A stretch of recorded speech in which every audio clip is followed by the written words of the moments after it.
Je pense que les Bengals devraient repêcher Chase Young puis de garder Andy Dalton.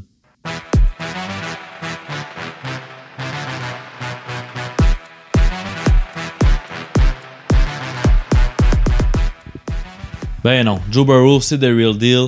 Les Bengals ne passeront pas à côté de ça. Andy Dalton, c'est déjà dit qu'il va se faire échanger ou s'ils ne sont pas capables, va seconder Joe Burrow pour 1 an. Donc, je pense que de ce côté-là, même si Chase Young, c'est un extraordinaire athlète, ils ne peuvent pas passer à côté de Joe Burrow.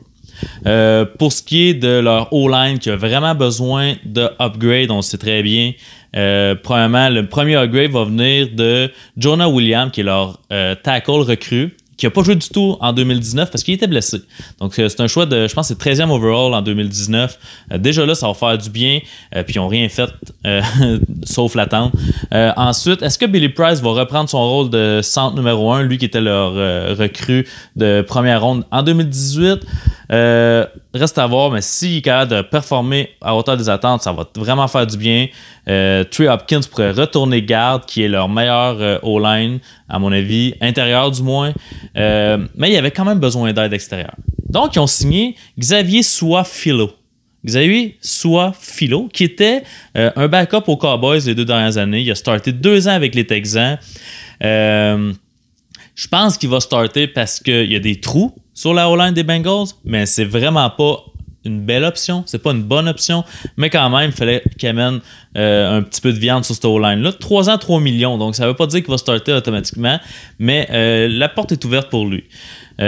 Ensuite, les gros ajouts des Bengals, c'est en défensive. On s'entend que leur défensive aussi faisait dur.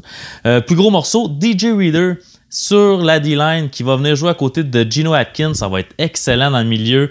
Il y a aussi Carlos Dunlap et Sam Hubert à l'extérieur qui fait que les Bengals risquent d'avoir une très belle D-line partante. Là, il n'y a pas beaucoup de profondeur par contre de ce côté-là. Ensuite, la tertiaire avait besoin de travail. Ils sont allés signer Trey Waynes, 3 ans à 14 millions par année, qui vient des Vikings. Ils ont aussi signé Mackenzie Alexander, qui vient aussi des Vikings, pour 1 an 4 millions seulement, celui-là. Lui devrait jouer comme slot corner. Tandis que Trey Waynes, qui était 11e pick overall par les Vikings il y a quelques années, a eu un début de carrière un peu lent, mais il était vraiment solide dernièrement. Clairement le meilleur corner des Vikings en 2019. Donc, c'est un très bel ajout avec William Jackson qui est déjà là avec les Bengals. Donc, le trio de corner va être vraiment intéressant. Safety, ils ont le jeune Jesse Bates aussi qui est super bon.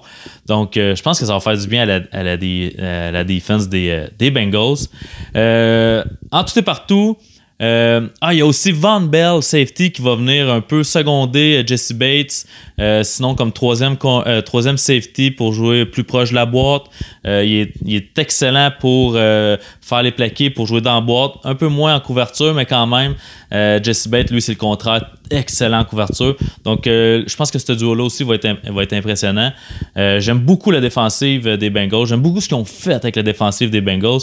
Elle n'est pas encore à point, mais c'est déjà un gros plus par rapport à 2019. Donc, pour ce qui est de ma note sur 5, je donne un beau 3,5 gros Koiba sur 5.